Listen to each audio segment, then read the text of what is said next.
Okay, welcome to our very special author, Sita.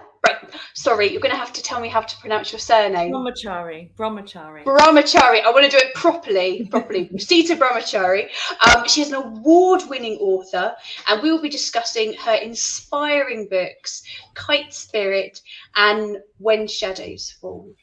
Kite Spirit was actually selected by the Reading Agency as part of their Reading Well books for teens. So we're going to be discussing these books along with writing girls and women characters with agency and challenging the pernicious culture of perfectionism. So Sita, it is a real pleasure to have you with us. Thank you so much, and happy International Women's Day to everybody. Yes, and this is especially for International Women's Day. So Sita, shall we kick off with you telling us a little bit about Kite Spirit and When Shadows Fall? Okay, so I've got a pile of my books here, lots of different books. For me, they all kind of come from the same inspiration route. I'll put it in front of you so you can see the cover of Kite Spirit, which I wrote some years ago, actually. So I am a mother. I have 3 children now in their sort of mid-20s, going down to 17. And what I felt about for each of the young women and girls growing up, I felt like there was this really big pressure to attain this idea of what they should look like. I mean, a lot to do with social media and the burgeoning of social media. A lot of images that they were seeing. People were kind of, almost like in a way that I never was as a teenager, sort of flawless skin and this idea of what a body might look like, and I really felt that I wanted to write a story which countered the idea of perfectionism, not only the way in which a person is seen, but also how they are valued. And I wanted to kind of turn the way in which those values are kind of experienced to the inside, to look at what makes us feel good. And for each of us, it'll be a different thing. So I asked my characters, particularly my main protagonist, Kite, I always ask my characters lots of questions. I asked her, where do you feel most sort of joyous? And she responded, I feel most joyous trying to fly on a high trapeze at Circus Space. So that is how Kite got her name. She flies like a kite in the story. She loves to run. She has a feeling of security when she's running. She feels, the endorphins going, and she has lots of ideas about where she feels that she's most at home with herself. But her best friend Dawn, sadly, has an idea that the world expects her to be a certain way. And she has a great fear, which I think all of us do, to some extent, of failing. And I was seeing this within kind of an education system, which, was, very much based on testing, which I think kind of fed into it. And certainly for the character of Dawn, it does feed into it. She's an amazing oboist. And she whittles her own reeds for her oboe. So she's always looking for the perfect reed. And of course, it doesn't really exist, or it only exists in a moment in the story. And when she's playing in an orchestra and she plays a false note, it destroys her. And, I was really thinking when I was writing Kite Spirit about the perils of this idea of being perfect, which no human being can be all of the time. I've got here my painting palette, which belongs to Nana Josie in my first novel, Artichoke Hearts here. And this painting palette goes through my 3 novels, Artichoke Hearts, Jasmine Skies, and Tender Earth here. And it actually goes through all of my novels, and particularly through Kite Spirit and When Shadows Fall as well. Because this painting palette was given to my mother-in-law, Rosie, when she was very young. I think she was 3 or 4 years old. And all the paintings of her life she did on this palette. And I think it's a great metaphor for, girls and women, is that you particularly, but all humans, but particularly I think girls and women who can sometimes be incredibly hard on themselves about the way that, you know, they're seen or achievements. And you know, this palette has some areas where the paint is stacked so thick that you can see that there have been many attempts to paint a picture in blue or orange or green, and it contains the paintings of her life. And I always say that if anybody was if I was to lose this palette, it would really break my heart, because really for me it's a symbol of all the colors that you put down in your life. It's a symbol of opportunity. It's a symbol of trying something again and again. Now, these themes are really important in both my novels, Kite Spirit and When Shadows Fall, because I think, you know, it's been tough times for people to live through, and all our hearts are going out to, you know, Ukrainian women and children, and women and children in Syria and Afghanistan and all over the world where women and children might be facing difficulty. So I was really wanting in my stories to create these opportunities of power and agency that sometimes girls and young women don't feel. And one of the ways that they find this agency is through the arts in my book, or doing random stuff like flying on a high trapeze at Circus Space, or going out which is arty, you know. Arty. Yeah. They're very arty books. I don't know where that came from. I do have a very arty family. But I think, you know, one of the ways that the young girls and women become more secure and confident in the stories is by connecting with their own history and their own inheritance and the people that came before, and realizing that the struggles that they face, it's not the first time that women and girls have faced those struggles. So I have some quite feisty girls in my books. Kite is quite feisty, and Orla in When Shadows Fall is very feisty. I'm interested to know, because I haven't spoken a lot about Orla, so I'm really excited to talk to you about Orla. I know I shouldn't be interviewing you, but I'm quite interested to know what you made of Orla. I thought she was great. She is what I wish I was like at that age. You know, I was quite shy. I was quite a shy sort of youth and teenager, and just the way she expresses herself, I was so like, oh God, I really wish. Yeah, I loved her as a character. I thought she was great. The great thing about an author is, you know, I think the French have a word for it, and it's like a mot d'escalier, which is like the words that you say on the stairs as you're leaving the place, the thing that you wanted to say, and would have been a really good thing to say to answer a question someone asked, and you think of it as you're leaving. Yes. I think, you know, that's a great thing about being an a writer, because you can really place those characters down on the page fully, and there's a lot of wish fulfillment, I think, sometimes in writing.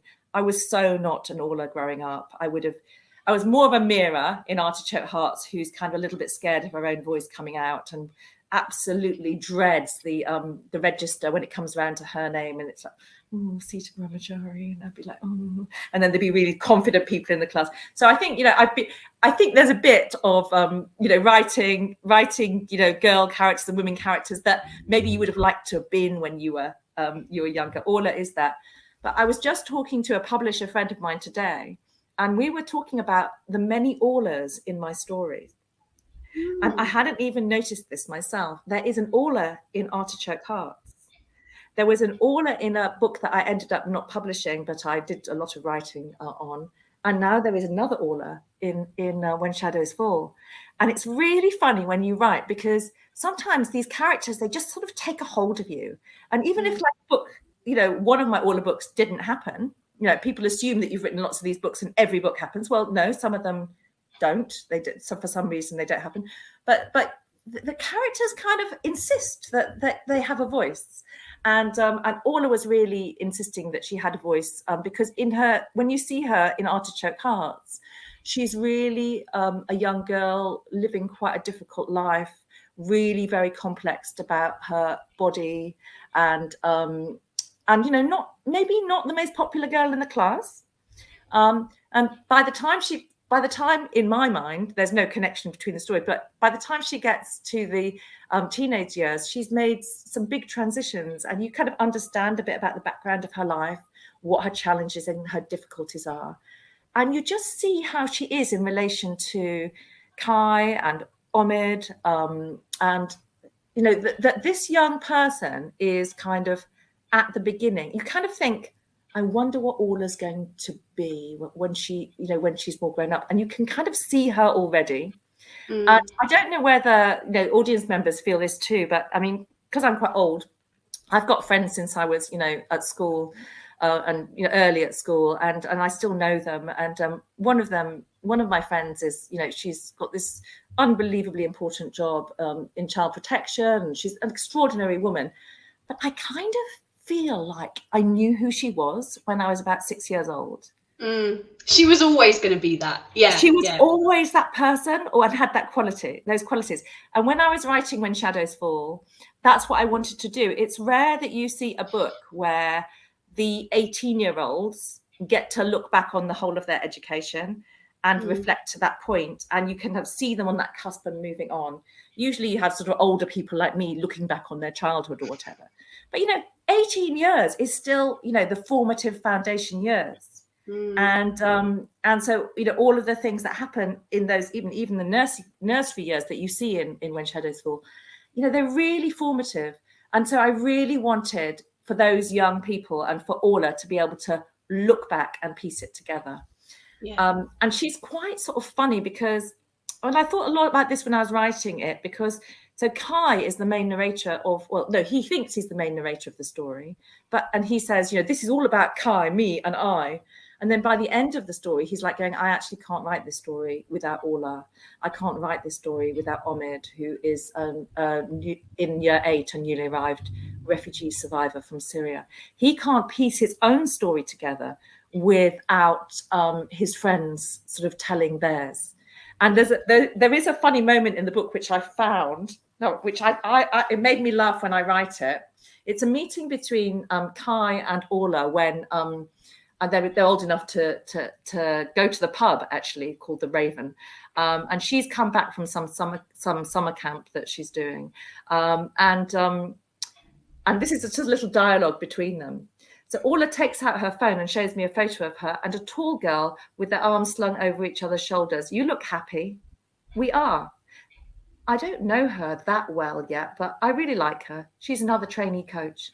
I nod, taking sips of my beer because I keep thinking of things I want to ask her, but I'm not sure I should or can.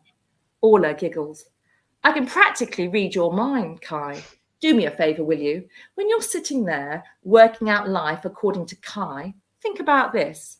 You don't know everything about me.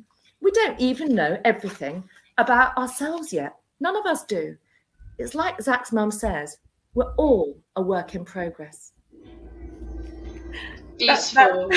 That's Orla's voice, and Kai thinks I don't want to blow the story, but basically, from the moment he sees her, he thinks he knows what she is in relation to him, and in this story, I just keep defying that all the way through.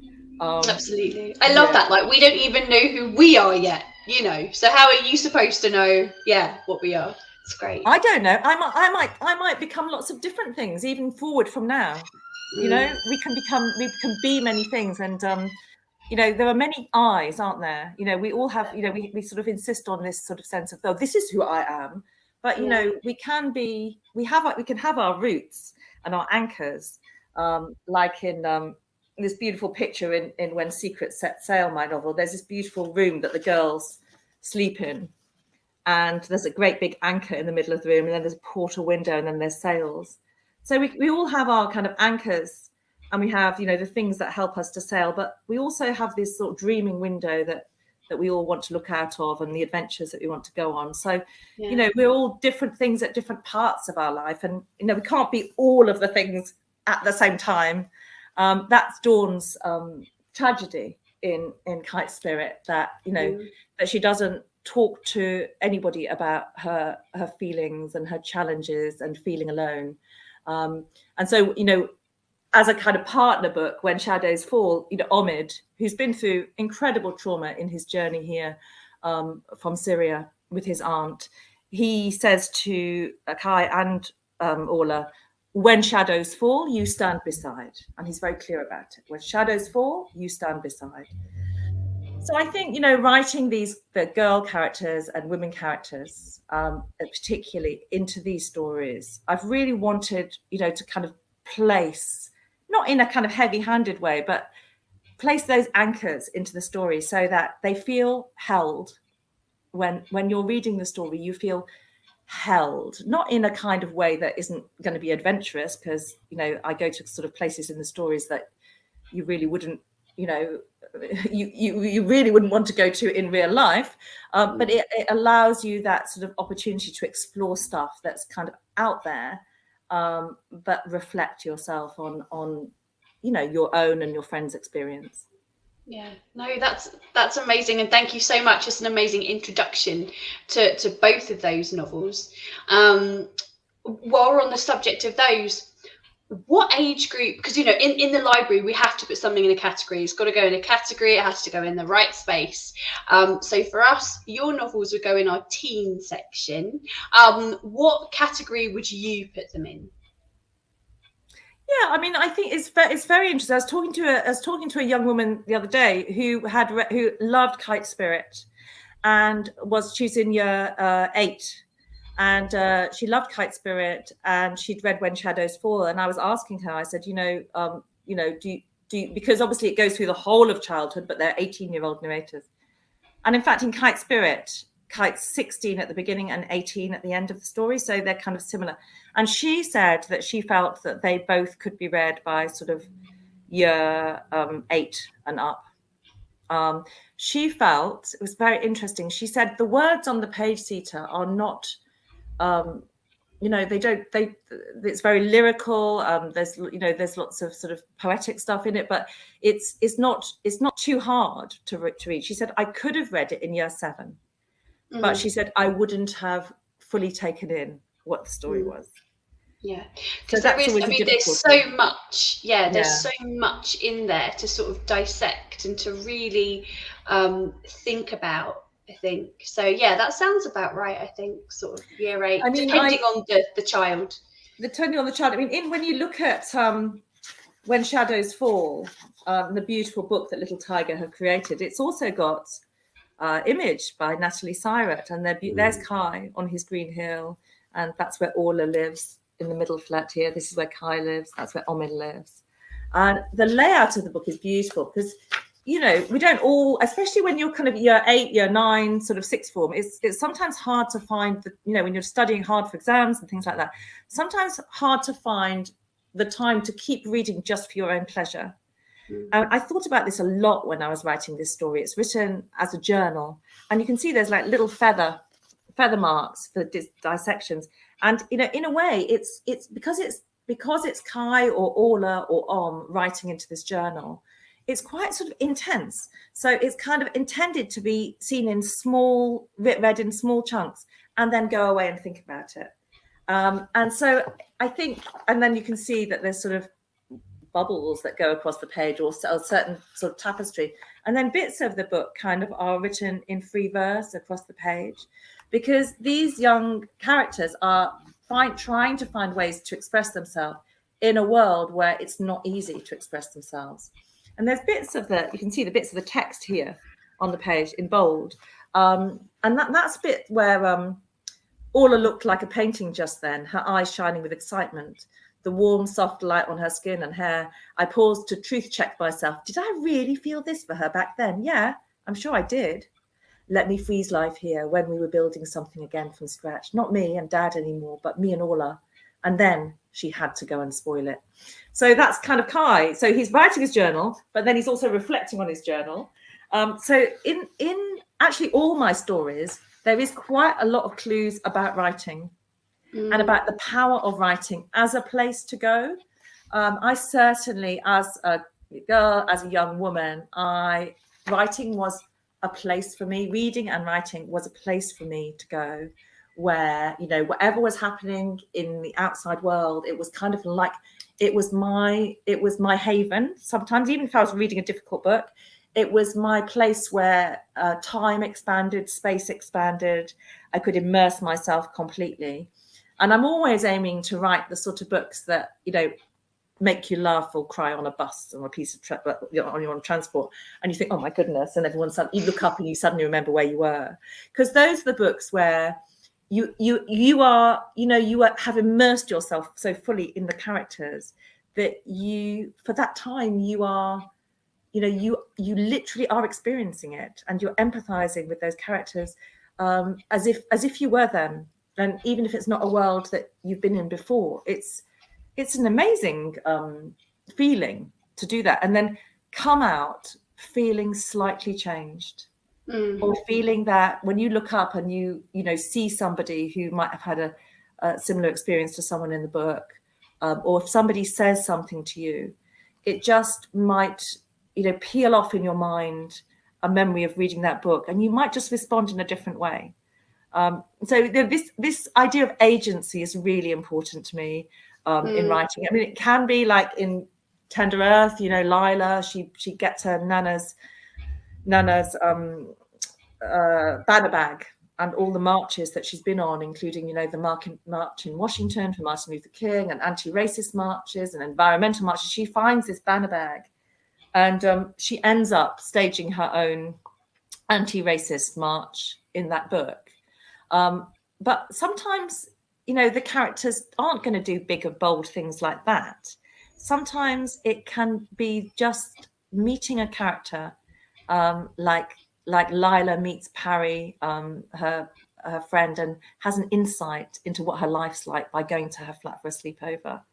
Sometimes it's those small moments in a book where people love the most, and I like creating those. I remember the first sleepover that I went on, and I'm sort of very connected to, between girls and women and all the different generations, grandparents, parents, carers across the generations, first best friends, triangles of friends. I'm really interested in all of that stuff because I really remember it growing up. I really remember it being an important part of growing up. Yeah, so important. Sometimes your whole life revolved around it, and so spoke to so and they sat next to them in science. They didn't sit next to you. What does that mean? It's huge, isn't it? Absolutely huge. It is, and I think it's interesting, that thing, every generation, of maybe parents, there is a moment of parenting maybe when everyone says, well, I remember what it was like to be a teenager too, and every teenager thinks, no, you don't understand what it's like. It wasn't like that for you. And actually, one of the things that I talk about quite a bit when I talk about Kite Spirit is that is actually true, because apart from the Industrial Revolution, the next revolution was the technical revolution. So I've been writing these novels for 10 years. Before that, I was working in theatre. And when in Artichoke Hearts, Mira gets her first phone, it's in year 7 at secondary school. And it's really quite early then when I'm writing that. Whereas now, year 7 at secondary school, to get your first phone, which really means... Standard.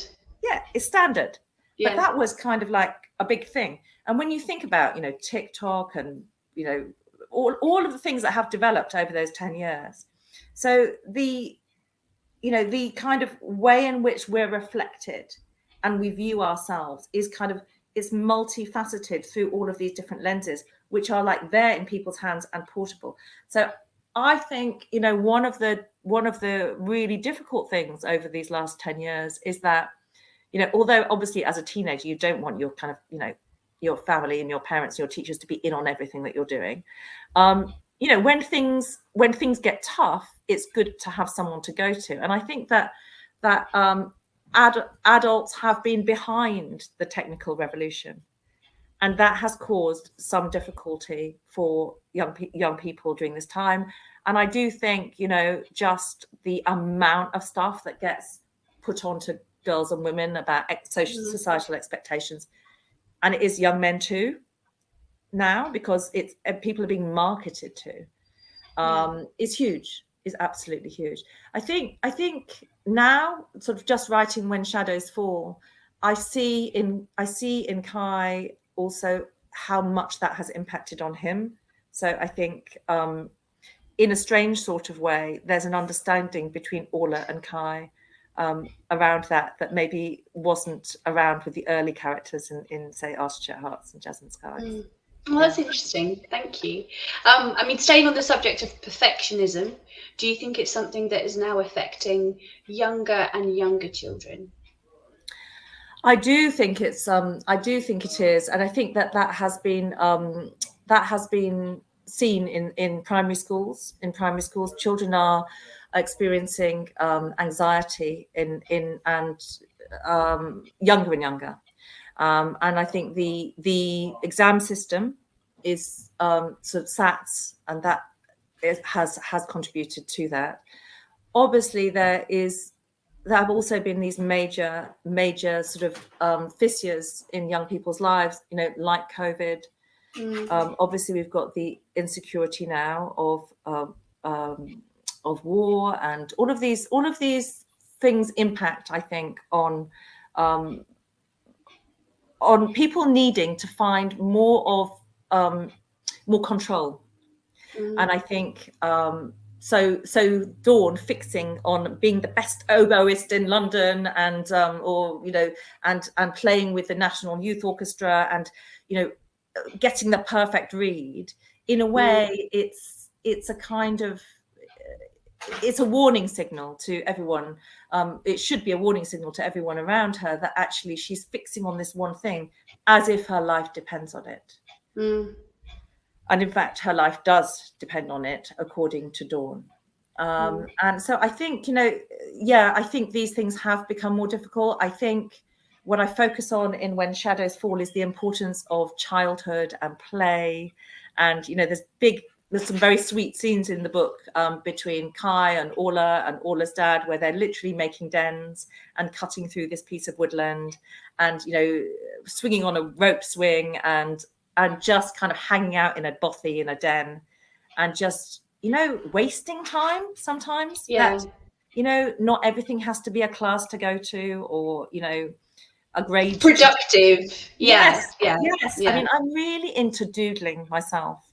And in fact, I've written a lot of books, but all my books start with doodling and daydreaming. In fact, in lockdown, there wasn't an awful lot to do. So I wrote lots of stories. But, this was the beginning of When Secrets Set Sail, which was, my doodle page and notebooks. I love notebooks. And I'm always saying to young readers, oh, wow, notebooks, if you love collecting. Those stamps actually came from my writing to my cousin in India when I was a child. So some of these things aren't even, they're not even present day things. They're just stuff that I collected and then decided that they were part of this story, and they go into the story. But I found this poem in lockdown, and I must have written it when I was about 11. And I had a World Book Day story last year called The River Whale. And this poem actually is quite like The River Whale. And amazing. I remember sitting by my window looking at the sky, and the first line of it is, the night has painted my window like the sea, moonshine blue. Pale crested tendrils of pastel waves reach for the ebb and folded caves of the deep. And there are dolphins in the darkness arching their backs on the breakers. And there are monsters, mutating amoebas of ink emerging, beckoning to follow the path of pastel shades into sleep. I actually remember being a kid writing that. I'm so impressed with how impressed. Yeah, 11-year-old. Yeah. Look at the doodles at the bottom, and that's still how I write stories. And I didn't think I was any good at writing at school. Oh, well, there you go. The young you proved you wrong. But I didn't. Yeah, no. Well, I excavated it. Thank God I kept it, to be honest. But actually, that's really a big thing in my stories: the confidence that girls and women feel, and and where that lack of confidence sometimes comes from. And I'm reminded of this because, I remember doing my A levels, and and thinking that I'd failed them all, and I did quite well, but my sense of myself and what I was good at didn't sort of match, the facts. Yeah. And so I think, and that's not kind of me being I think that's a very common thing. And it's a common thing in education. Education is often so I think one of the things that I've wanted to do in my books is kind of like to all of the characters, but to the girl that I was, and to, you know, my family, to kind of charge the characters with this. Yes, you can. You might feel that you're too nervous to do it, but just go on, give it a go, give it a try. And that can be done. And you don't have to be the most confident person to make a change or to follow your dream or your path. I really want readers who read my stories to feel a little bit empowered by them. Absolutely. And I think on that, you know, that segues nicely into having enough confidence to find your own voice, you know, and to find your own place in the world. And you have these wonderful characters, of course, you know, Kite and Orla from When Shadows Fall. Just I think Orla, like, she's done, like she knows her voice, she's all over it, but, you know, still you know, finding her way.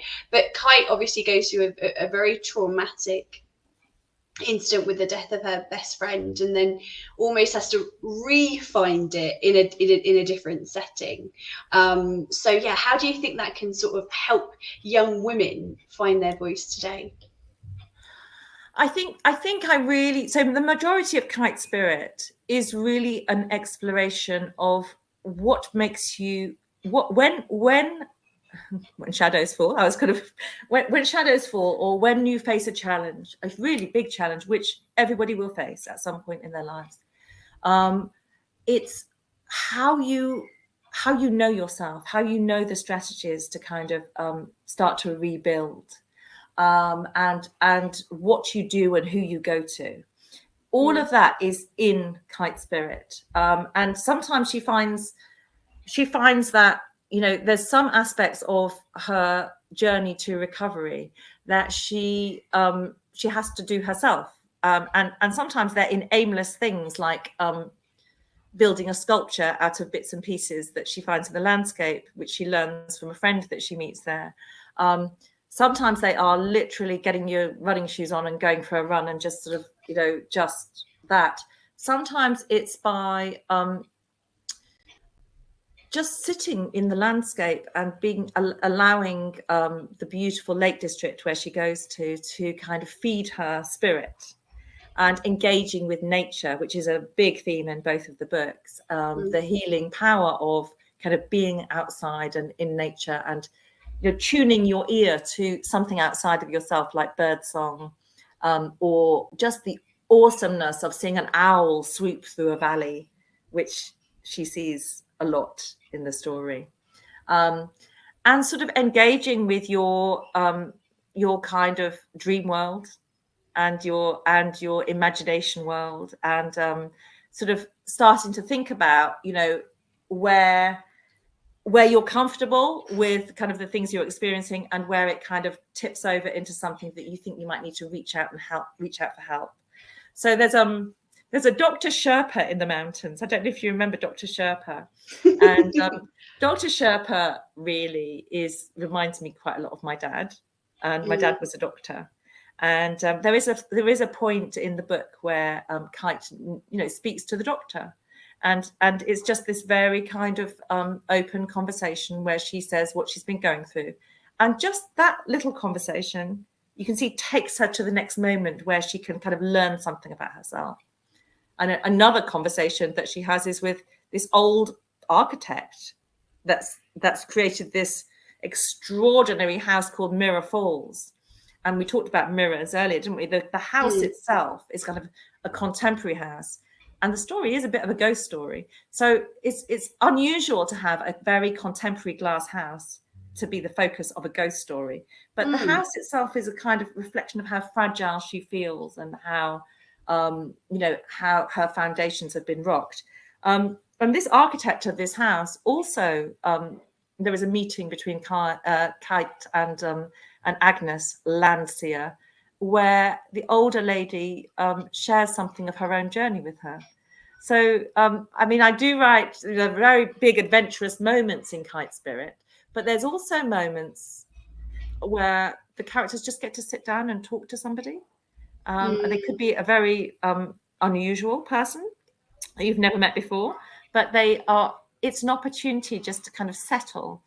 Great thing about what I love about reading is you can just kind of, do it at your own pace. You can settle with a conversation in a story or the way that you feel about something, and you can come away from it in a way that with a film, it's very intense and you're there. I mean, obviously you can walk out the film, but I mean, one of the things when people say, well, lots of people have been saying this about, actually, they said it about both of these books, Kite Spirit and When Shadows. Well, I read it in 3 hours, and I think, really? It took me years to write that book. Read it slower. Yeah, please take longer to read my book. But sometimes people will come back to a story, and I know the feeling. You want to write stories that make people want to kind of turn the page, obviously, but at the same time, the way that I kind of write the interconnection across the generations is sort of meant for you to kind of have a think about it when you kind of going through your everyday life, and hopefully be kind of a bit nourished and fed by the stories as well. Absolutely. And I feel like they're quite healing, as in you do pick up things that because reading them as an adult, and ideally they're teen books, I really enjoyed them, and I got things out of them as an adult, just about accepting yourself for who you are, and also being in touch with community and being in touch with nature, and a lot about, being empowered as a woman. So yeah, I think there's definitely, beneficial things in there for everybody. Well, I have spent a long time writing these stories, and apart from, bits where I just haven't quite got the writing right, I've never been bored. And one of the things that I feel about society is that we do this, and particularly Western society, is that we do this thing where we kind of put childhood in a box. Now, when I think of child, I'm thinking quite young, Orla when she's quite young, or Kai when she's quite young. But childhood does actually go to 18 in terms of or 16 and then 18. But it's kind of like, it's a long time. Because you're experiencing things anew at that time. If you think about how long a day feels for me, it's probably like that compared to how you felt when you were like, in year 7 or 9 or whatever at secondary school. So I think it feels long. And then when you're older, time seems to speed up, and it's because you're experiencing all of those things so intensely. And there's this fantastic quote that I often share with young readers, which is by the author Willa Cather, and it's most of the basic materials a writer uses were gleaned or were gathered before the age of 15. Oh, and I really believe that. I really feel that that my care for the environment. I must share with you my the writer that made me love reading. It was Maya Angelou, and I actually didn't really find an author that I loved so much as her until I met her. And I don't know whether you picked it up reading When Shadows Fall, but Caged Bird. And I didn't even really truly pick it up. I mean, if you look, in the story, there's a lot of imagery around ravens and wings being clipped. And I don't know if you know the story about the ravens in the Tower of London.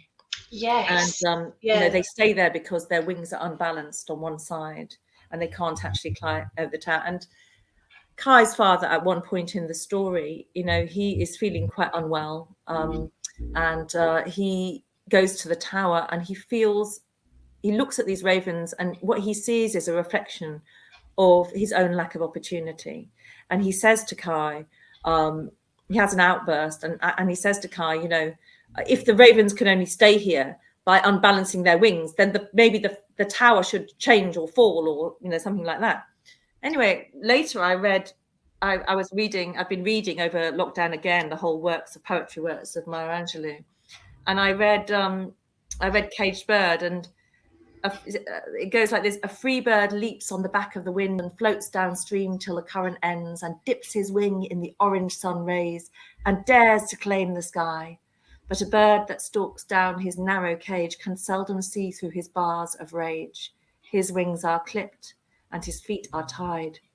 so he opens his throat to sing.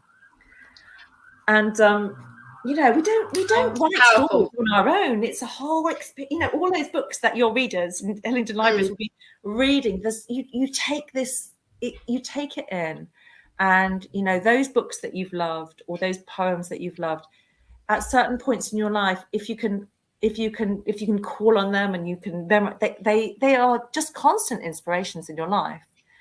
I wasn't even that conscious when I was writing When Shadows Fall that I was recalling that, but obviously that's really deeply written into that book, about opportunity and about the need for all young people to have the opportunity to fly. And obviously we've been hearing a lot about that in the news. We're seeing that we are living in times of great inequality between the richest and the poorest in society, and access to education for girls and women, not just in this country but around the globe, is very iniquitous.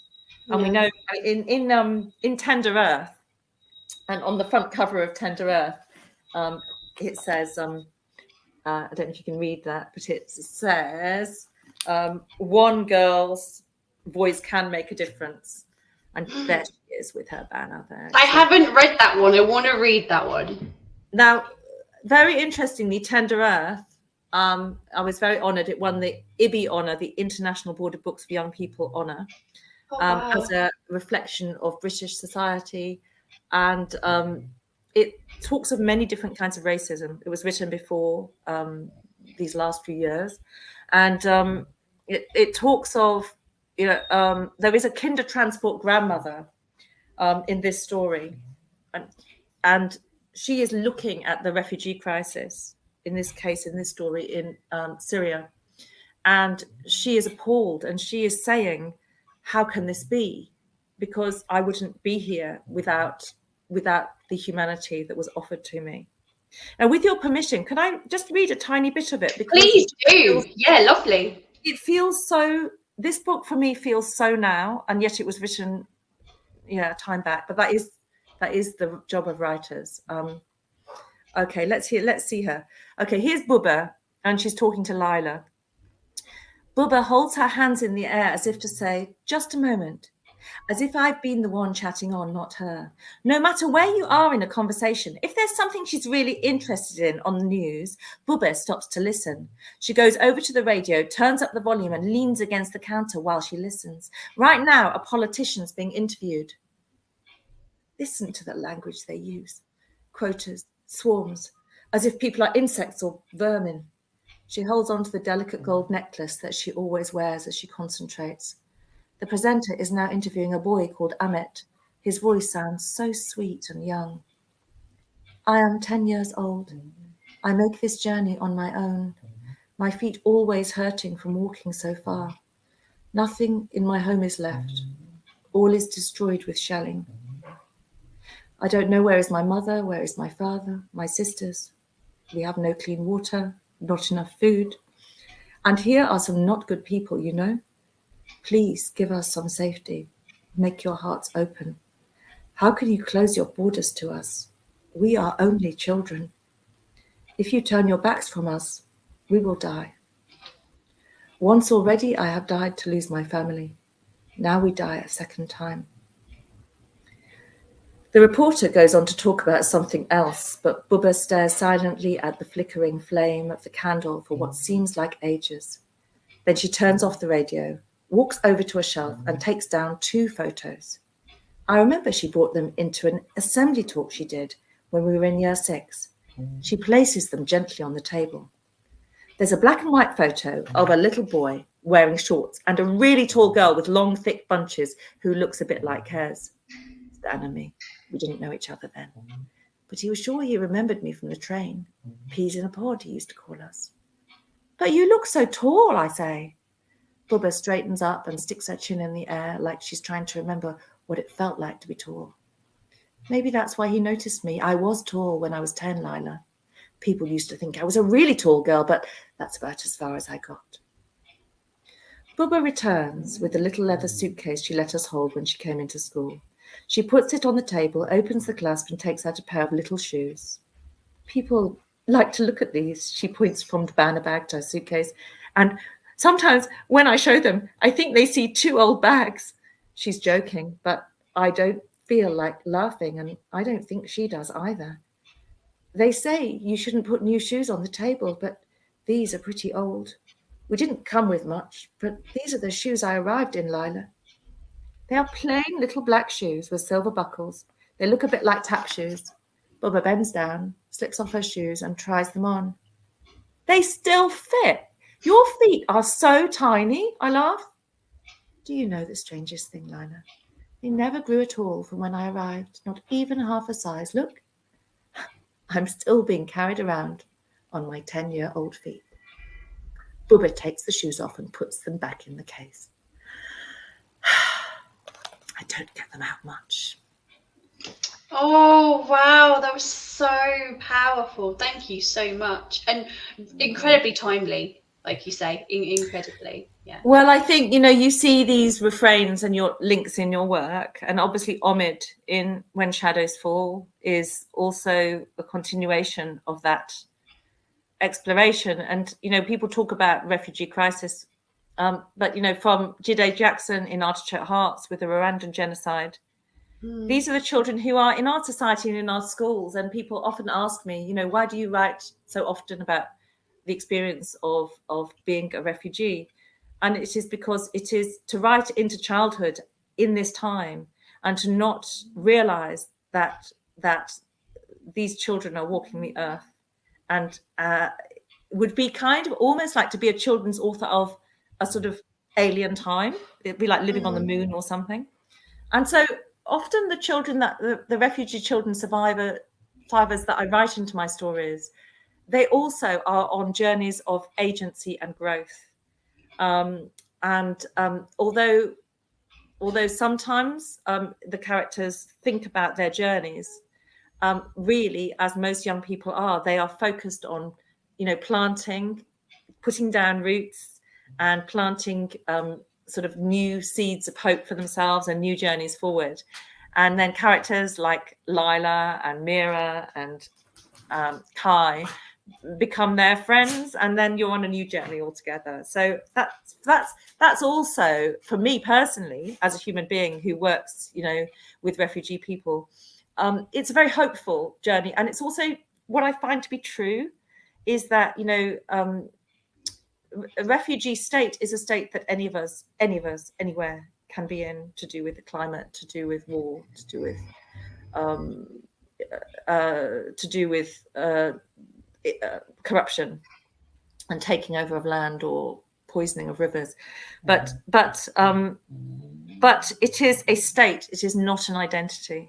And then people like Parry, in Tender Earth, she says, I will tell you this story once. She says to Lila, I will tell you this story once. I never want to talk about it again. I am going to be a teacher like Mrs. Latif. I'm going to do this and I'm going to do that. And she just tells Lila straight that she is more than the tragic beginning that she's had in her life. Which is so empowering, I think, to so many children who have gone through that. Yeah.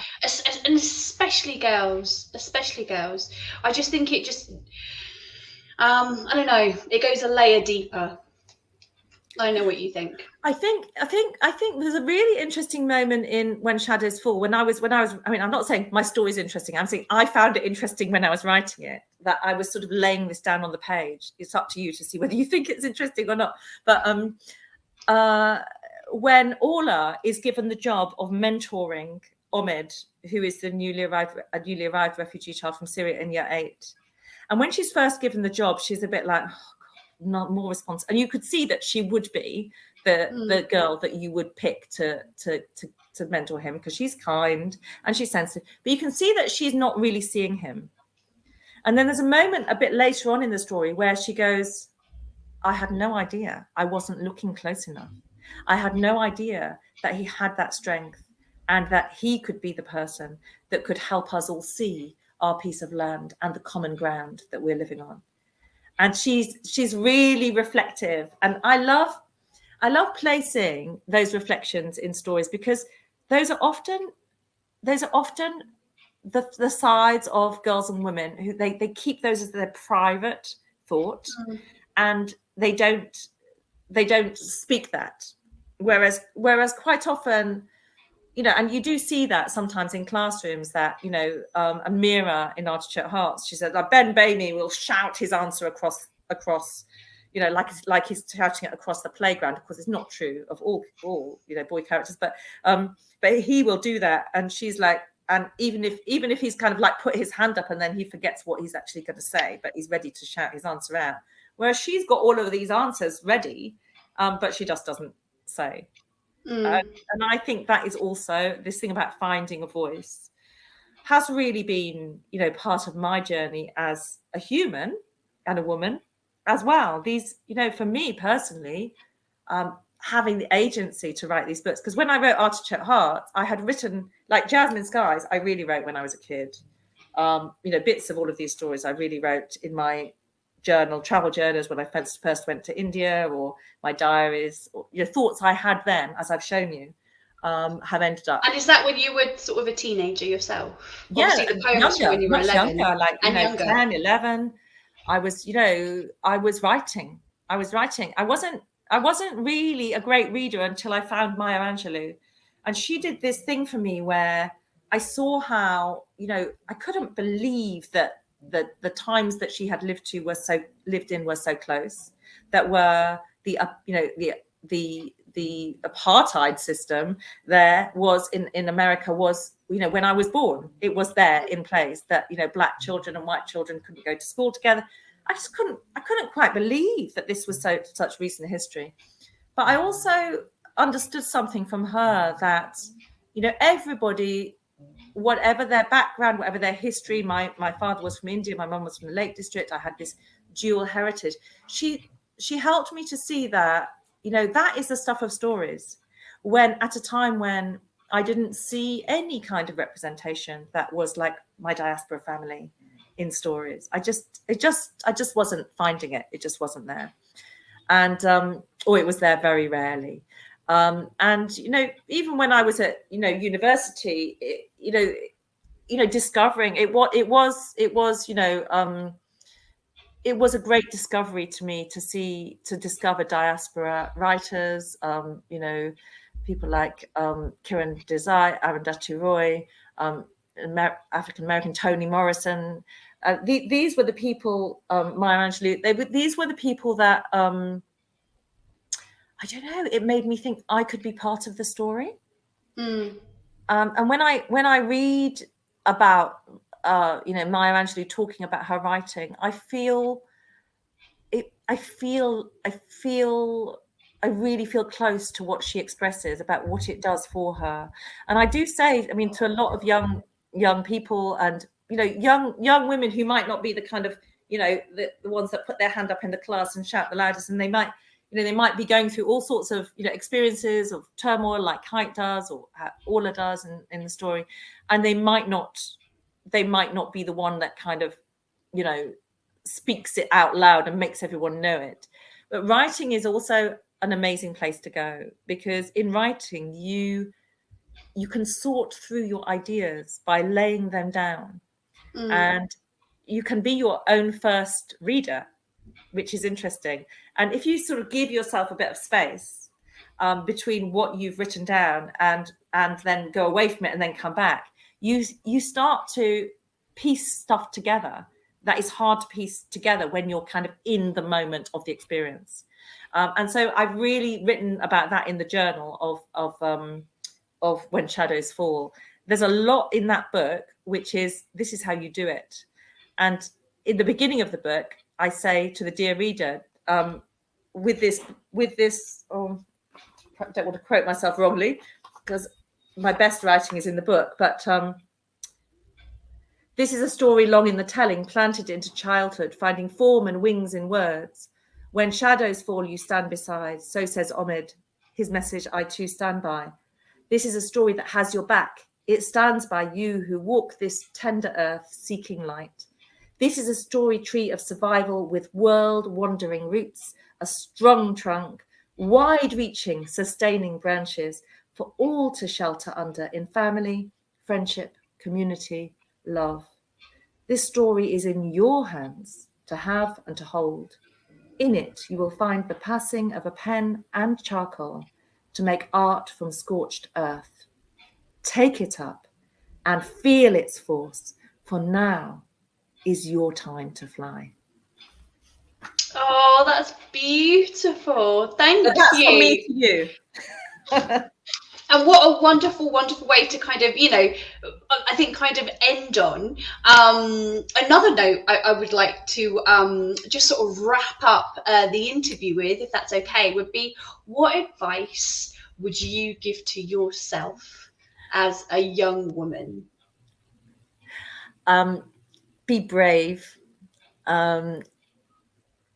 Do show people you're writing. It took me till I was nearly 40 to show my work to anyone, and I've frankly been looking behind myself. I wrote those books. Sometimes I look at my books. I wrote those books, and I wish I had sort of shared my passion for writing with people earlier.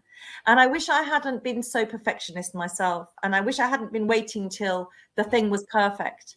I wish I'd sort of shared the journey of the creative process with people, and found other people that like in When Shadows Fall, I worked with Natalie Syret, the illustrator.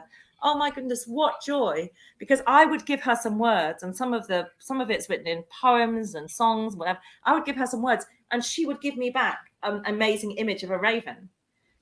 And so I think I would say to myself, just share the collaborative process of your thoughts, and it would have been. I wish I'd have done it younger. So be brave.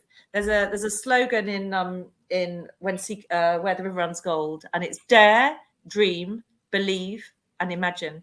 I would have done that. I would have given that slogan to myself. Dare, dream, believe, imagine. Yeah. Oh, I remember that. Thank you. Fantastic. Well, thank you everybody for tuning in. It was absolutely inspiring. If you do have questions, please put them in the chat, and I will pass them on to Sita.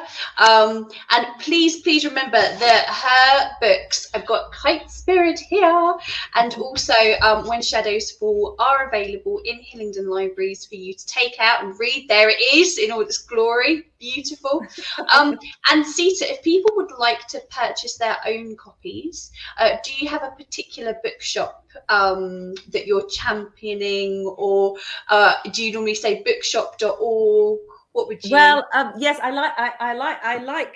like bookshop.org because some of their profits go to independent bookshops, which is really important, especially after lockdown. You can buy my books. I mean, I'm just thinking Newham Books. I'm not quite sure where you are, and otherwise I would have located the map. Yes, look up your local independent bookshops. You can also buy my books, Waterstones, who've always really championed my work, and bookshop.org. That would be great. And, fabulous. Yeah, that's I do like. I mean, I can I just do a shout out to libraries though, because libraries for me are ask any author where their journey as writers began, and there will be a library in that story. So having a book to hold yourself and owning a book is possible for some people, but it's not possible for all people. But the amazing thing we have in this country is libraries. And of course, you can get books there that you would never have space to put in your house if you're an avid reader. So, find them in the library. I'm always I'm always so delighted to find my books on a library shelf. And sometimes, I know this is naughty, but sometimes I sneak into a library in a new area that I go, and I'm always really disappointed if I don't find my books. It wouldn't happen in Hillingdon. Don't worry. They're all here. Because if they're there, it means lots of people can find them. Yes. Absolutely. No, we have 17 libraries, and definitely Kite Spirit at least is in all 17 of them. So When Shadows Fall, I know is in at least half of them. Definitely the one that I work in. So yeah, you're lovely. You're doing good.